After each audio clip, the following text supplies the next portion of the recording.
The beginning is a good place to start, and so I came here to the 7,700-acre Shingle Creek Natural Area located amid the ever-increasing sprawl of Greater Orlando.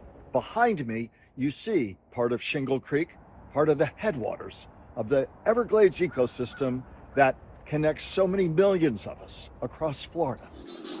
Here is how nature designed it. Those headwaters fed a chain of smaller lakes that drained into Lake Kissimmee. That water in turn flowed into the Kissimmee River, and it twisted slowly down a broad floodplain.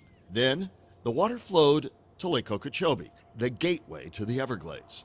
Its waters moved unbounded to nurture the river of grass, flowing ultimately to Florida Bay. But humans had other ideas. Modern Florida, they said, demanded the water be tamed. Where are we standing? We are on the banks of the Kissimmee River. I went to Highlands County one January morning off US 98 northwest of Lake Okeechobee.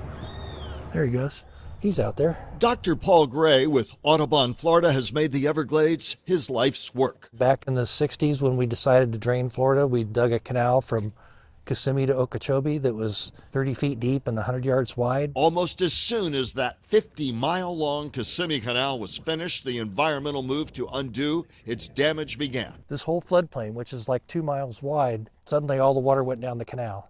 And we lost all these wetlands, the river channels quit flowing.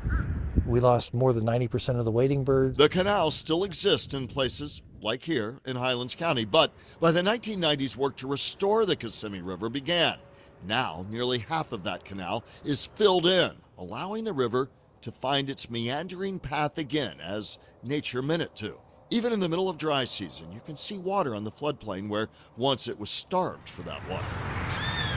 We now have just, when things are right out here, there's just huge clouds of birds, ducks, and everything else. It's really, it works. Nature heals itself. And so all we have to do is put the water back into the river in the pattern that we think it used to do, and the river takes care of the rest. A thirsty Kissimmee Valley needs clean water. So does Lake Okeechobee. So do you and I. But too often it is dumped east to our Treasure Coast and west to the Caloosahatchee.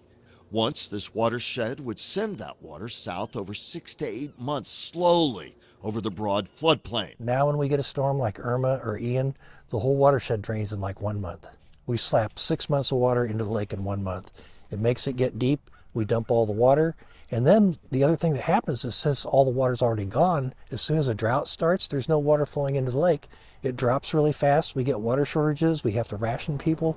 Part of the answer then is to try to recreate what nature once did. So what we're trying to do is slow this water down.